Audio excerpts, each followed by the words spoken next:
أفلا ينظرون إلى الإبل كيف خلقت وإلى السماء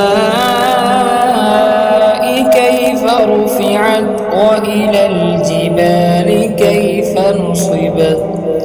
وإلى الأرض كيف سطحت فذكر إنما أنت مذكر لست عليهم بمسيطر إلا من تولى وكفر فيعذبه الله العذاب الأكبر إن إلينا إيابهم ثم إن علينا حسابهم.